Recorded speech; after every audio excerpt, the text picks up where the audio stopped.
Good morning, class. For this Flex Friday, we're going to do something that might be a little bit less exciting to some of you than what Miss Kushner did.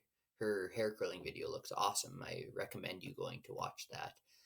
Um, but for mine, we're going to do something that we would call a simple budget or a monthly budget. Now, if you take a look at my screen, you can see that I have just gone and taken the template that Google Sheets gave me that said monthly budget, and we'll look through that. And then I've adapted it quite a bit and made a really simple version of a student budget.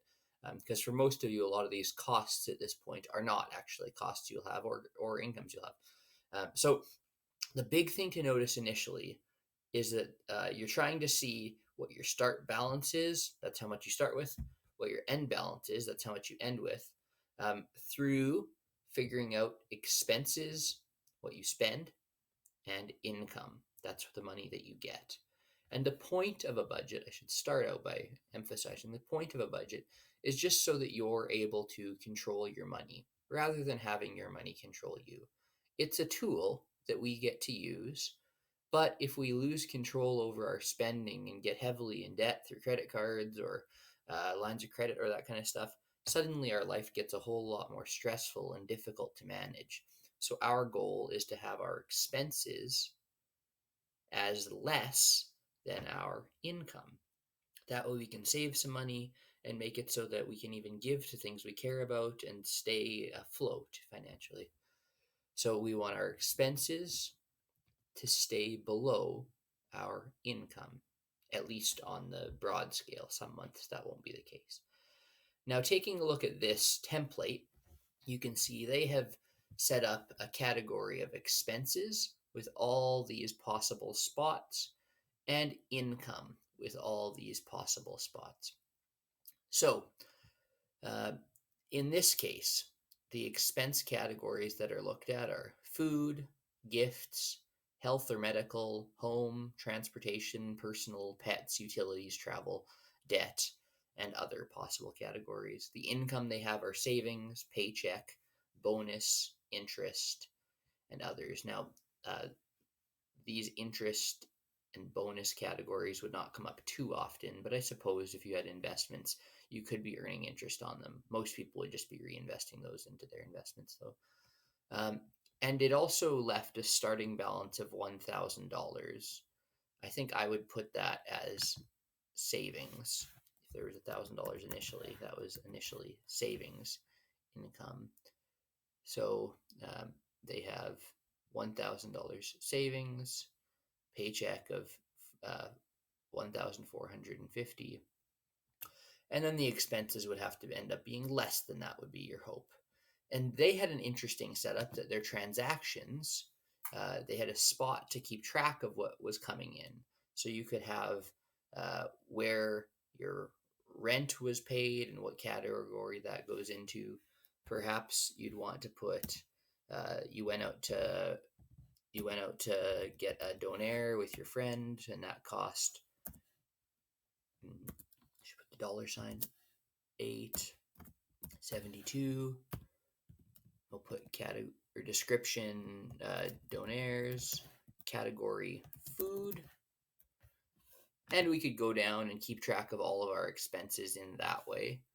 That's the way some people do it. There are also apps for your phone like Mint that will keep track of your spending and then categorize it for you. That's quite helpful. Now, this is the template. I actually want to do most of this video showing how we could do a student budget because many of these expenses are not relevant to us at this point. So I have made it way more simple. All I've left are expenses and income. Expenses and income. So that means you may have some money that you started with, perhaps from Christmas. Uh, I'm going to say that in this case, we started with $225. Um, and income, maybe you get an allowance or something from your parents for cleaning up the yard or for cleaning your room, or maybe you don't. Maybe you work for someone else, or maybe there's no income. I don't know. But let's say that in a month we get an income of $20, $5 a week, something like that. So then we could say monthly total, and you guys will like this function. you can put equations into the box. So I'm going to hit equals, and then I'm going to hit this box plus this box, enter. And then it'll just do the sum of those, 224 plus 20. That's 245. That's my monthly total, the money that I have. Now we need to keep our expenses below our income or our money that we have. Otherwise, we're going to be below zero. We'll be in the red. That doesn't work. So food. This one I'm going to leave as a little bit as a last one we do because there's some really interesting functions we can do for that. Gifts. I know for some people, giving is a really important way they use their money. Perhaps you're supporting some of the great causes in Edmonton during this coronavirus time, like maybe the mustard seed or something like that. Or maybe you just have a gift that you want to give to your mom. It's for Mother's Day or something like that. That could go in this category. Maybe you're going to buy your mom something for $12 for Mother's Day. So we'll just leave that there for now. Saving. It's a really good practice to start putting aside a little bit of money relatively often to save up for things so that when you have expenses come up later, you can have a fund set aside for them. So some people I know try to start saving money for a car when they're 16. So then they start saving younger and put aside $10 a month so they have a little bit toward it or whatever. But saving can be a great way to make it so that you're in control of your money rather than your money being in control of you. So in this case, let's say that out of the money we started with, we're going to put some of that towards savings. We're going to actually save 50 of those dollars. Now, transportation. Maybe you need to get a bus pass, or maybe you just get bus tickets, possibly paying for gas for certain things, or buying a new bike, or whatever. Those things could go in a transportation category. For now, I'm just going to assume bus passes. I don't remember what the school rate for bus passes is. Let's say that it's $45, but should we assume that? Yeah, let's assume it's $45. Pets. I don't know how many of you pay for pet stuff. I don't actually have any pets, only my garden, and most people don't count my garden as pets, although I have a lot of mice there, so you'd think that there would be pets, but I'm going to put 0 for that. Housing. Many kids don't pay anything for housing. Their parents cover it, but some people are forced to pay rent or to have some way of putting expenses. We're going to put 0 for that for now, though. And then other. There are probably many categories you could think of. Maybe buying toys or getting tools. I know that when my favorite TV character, Ron Swanson, was a boy, he liked to buy lots of saws and axes and that kind of stuff. Who knows? All right, we're going to go to food now because I want to do a slightly more complex setup for food that allows you just to do what had been done on the other page.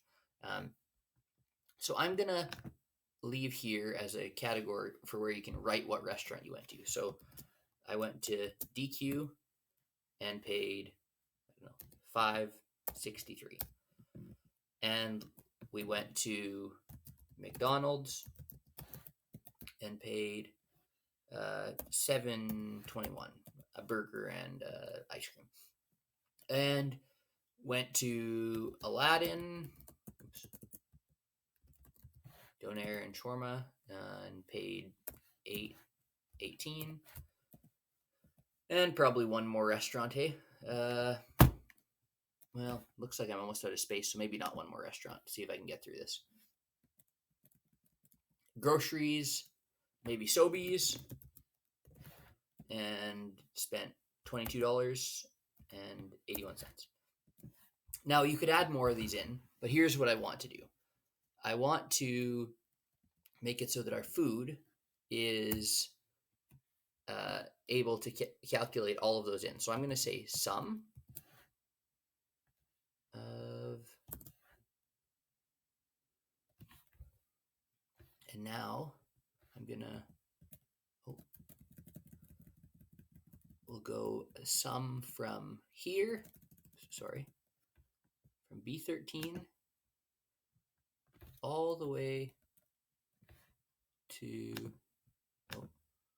B13, and I think you put a colon to B21.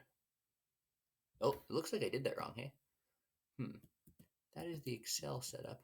You know what I'll do? I'll simplify this a bit more. Maybe I won't hit sum, although that certainly is quite a nice way to do it. But because we're on this video right now and I'm a little tight on time, I think I'm going to show you another way, a more simple way yet, but still quite helpful. I'm going to put equals this, and then I'm just going to sum it automatically. So this plus this plus this plus this. And there's also a category I had put for snacks. So for now, our total is 43.83 for food. It would now be worth finding what our final balance is, and I'll do a category over here. And all that is going to be is equal to our expenses minus our income. So we could once again do a total here.